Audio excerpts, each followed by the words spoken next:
All right, let's dive into this. Religion and spirituality, right? What's the deal? Are they the same thing? Totally different, maybe somewhere in between. It's a great question, and one a lot of folks are wrestling with these days. That's one of the things that jumped out at me from the stuff we've been looking at for this deep dive. Like, there's this whole trend of people kind of going their own way spiritually, you know? Yeah. Outside of traditional religion. Why do you think that's happening? Yeah, you're right. It's a fascinating shift. I mean, both religion and spirituality are about connecting to something bigger, right? But the way they go about it is pretty different. Yeah, the article had a pretty clear definition of religion. Like, it's structured, right? It's about a community. There are these doctrines, rituals, the whole idea of a higher power. Right, right. And you can see that play out in Christianity, Islam, Hinduism, all the major religions. They've got their scriptures, their places of worship, a whole way of life. And I guess that structure can be kind of comforting, right? Absolutely. It gives you a sense of belonging, like you're part of something, a shared identity, even a moral compass, a guide for how to live. And that's powerful. Think about the impact that has on people, instant community, guidelines for living, all in one package. But then there's spirituality. That seems way more like individual. Definitely. The article really emphasized the individual journey. It's all about that personal connection, often through things like meditation or mindfulness. It's less about dogma, less about institutions, and more about looking inward and kind of figuring things out on your own terms. So less about rules and more about, what, feeling it out. Exactly, which makes it really interesting when you compare it to religion. Because, the article pointed out they're not necessarily opposed to each other. You can totally have deep spirituality within a religious framework. Like, they gave the example of a Christian having a really profound spiritual experience during prayer. Right. So you can have both. So it's not either. More like they can overlap. Yes. On the flip side, you could have someone crafting their own spiritual path, totally outside of organized religion. Maybe they're inspired by different philosophies, different practices. So it seems like, I don't know, maybe religion is more about that prepackaged framework, that sense of belonging and clear rules. And spirituality is more about freedom. Even if you maybe miss out on some of that community aspect, it makes you think which path gives you more control. Where are the limitations? That's the heart of it, isn't it? And that leads right into the impact all this has, both on individuals and on society as a whole. And the article pointed out some pretty big positives for religion, like community building, ethical behavior, preserving culture.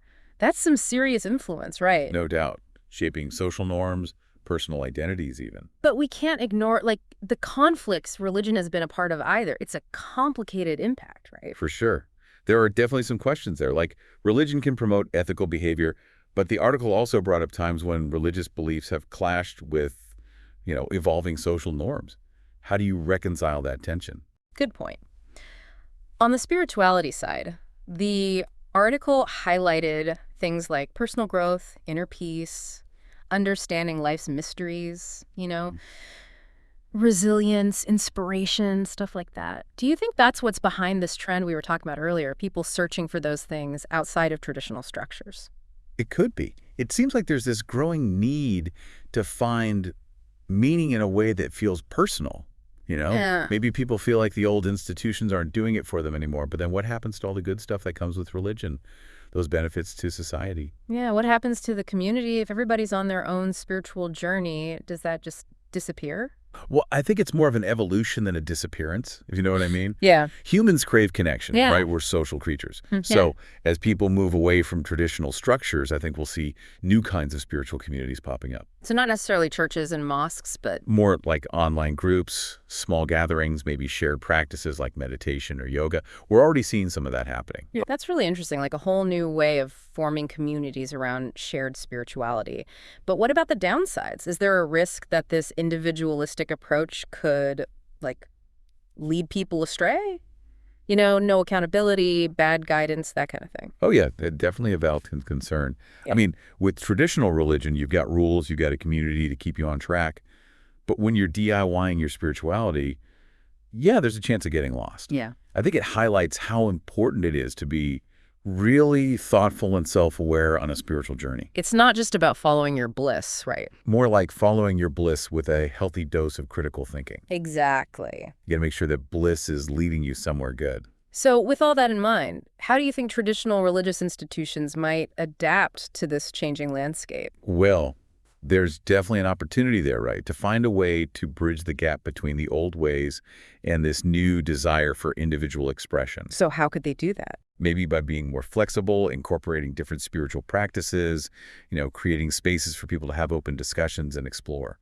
Meet people where they are instead of trying to fit everyone into the same box. Exactly. And by doing that, they might attract a whole new generation who are searching for meaning and connection, but maybe don't feel at home in the traditional ways. Okay, we've covered a lot of ground in this first part of our deep dive. We've looked at the definitions of religion and spirituality, talked about how they're similar and different, and even delved into their impact on individuals and society. We've even touched on the possibility of, like, brand new spiritual communities emerging, but this is just the beginning. Oh yeah, we're just getting started. In the next part, we're going to look at some specific examples of how people are forging their own unique spiritual paths and what that might mean for the future of faith. It's going to be fascinating. So we're talking about this shift toward more personalized spirituality, right? Yeah, exactly. And it makes you wonder what it means for society, the whole social fabric. All right. Like the article touched on how religion often brings people together, gives them a shared set of values. Yeah, they talked about community building, ethical behavior, even keeping traditions alive, all that good stuff. Exactly. But what happens if people aren't as tied to traditional religion anymore? Yeah. Does all that just fall apart? Well, one of the things they pointed out is that religion often provides like this moral framework. Yeah. A sense of right and wrong. Oh, right. It gives people guidelines for how to live together. Makes sense. But with this whole individualized spirituality thing, do we lose that? Do we end up with everybody just doing their own thing, no shared values anymore? Whoa. That's a scary thought. Could that lead to more conflict? Like people just not getting along because they don't have that common ground? It's possible. And the article also brought up how religion can be a big part of people's identity. Oh, yeah, totally. Cultural identity, national identity. What happens to that if everyone's off on their own spiritual path? Do we lose that sense of belonging to something bigger? Yeah, it's a real question. Yeah. The article talked about how religion can be this unifying force, bringing people together, giving them a shared purpose. So are we trading all that for this more individual approach? Maybe. I mean, it seems like there are definitely some trade-offs here. On the one hand, you have this individual freedom. People can explore and express themselves. But then you have the risk of society becoming more fragmented. Less connected. Yeah, a tough one. And the article doesn't really give us any easy answers. But they acknowledge that it's something to think about. Definitely. This whole trend brings up some big questions about what holds society together, Values. Yeah. Community. Exactly. One thing I noticed is that the article focuses a lot on the personal benefits of spirituality. Yeah. Growth, peace, finding meaning, all that. Right. But they don't really talk about how that translates to society as a whole. Yeah, that's true. It's almost like they're presenting these individual journeys as happening in a vacuum. Like we're all on our own little islands. Kind of. But the reality is, we're all connected, right? What we do as individuals affects the world around us. So how do we balance that? Individual spirituality with, a healthy society. That's the million-dollar question. Right. It's tricky. I think one piece of the puzzle might be finding new ways to connect.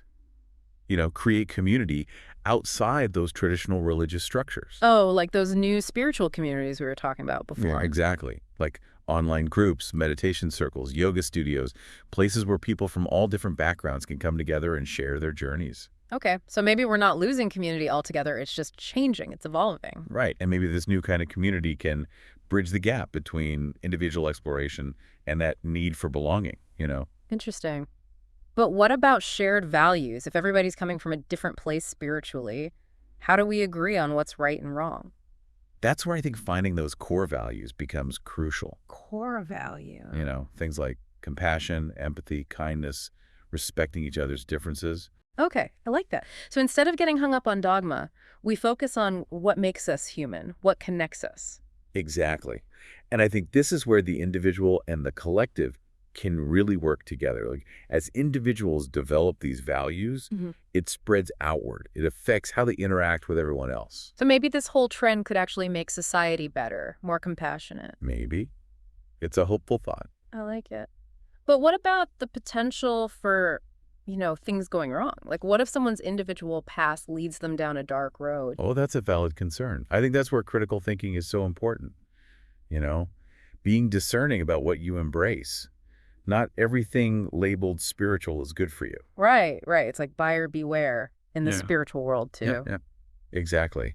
And that's why having a good community, good people around you is so important to keep you grounded, to challenge you if you need it. Support system makes sense.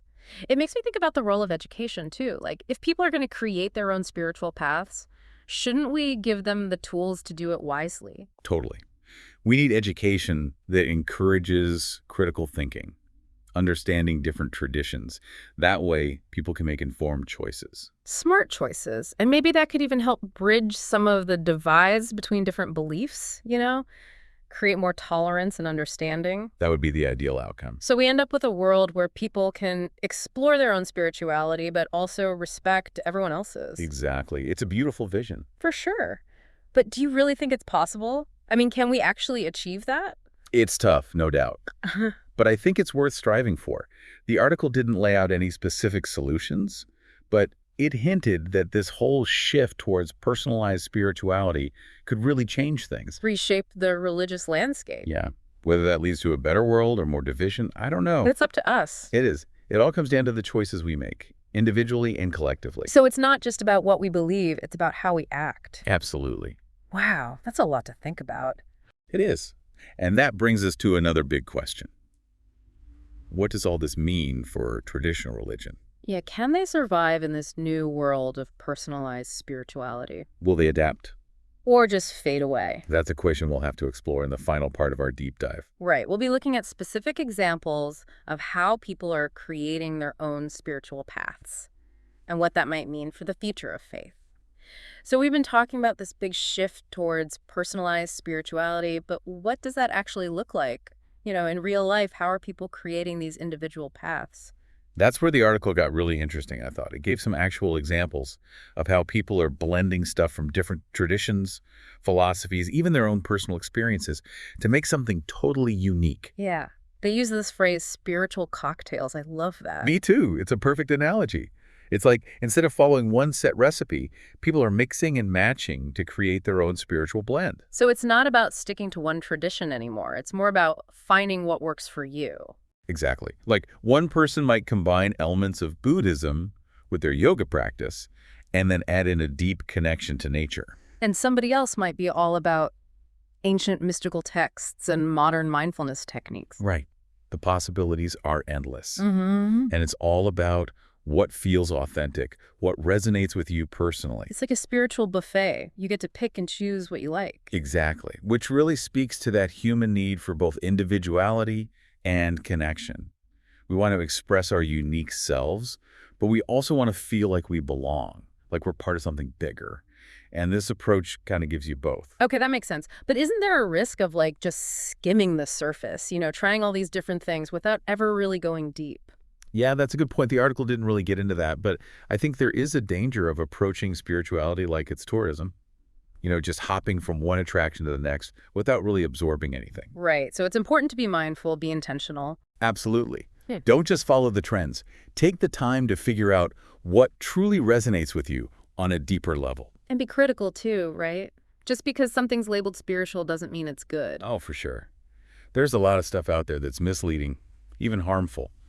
So you got to be careful. It's, as you said before, critical thinking is key. Absolutely. And having a good community can help with that too. People you trust, people who can offer guidance, challenge you when you need it. Yeah, like a spiritual support system. So it's not just about figuring things out on your own, it's about finding your people. Exactly. Which brings us back to those emerging spiritual communities we were talking about. I wonder what they'll look like, as they evolve. What do you imagine?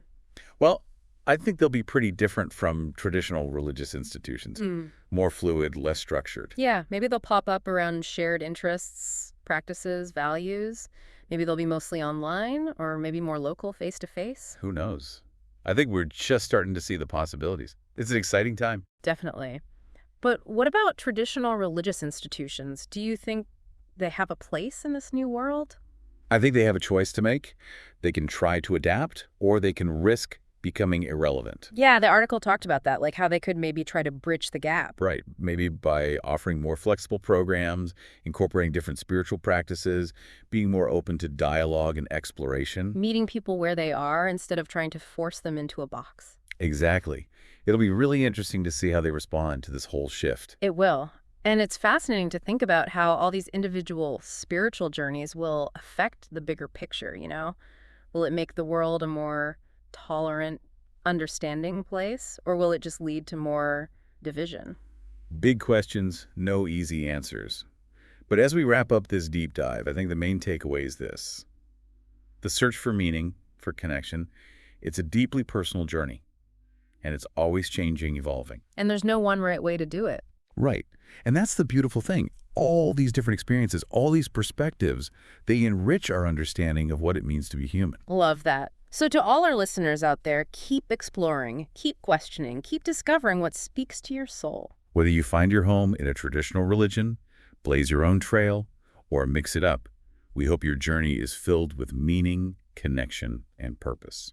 Thanks for joining us for this deep dive into religion and spirituality. It's been an amazing conversation, and we hope it's inspired you to continue your own exploration. Until next time, keep seeking, keep growing, and keep shining your light.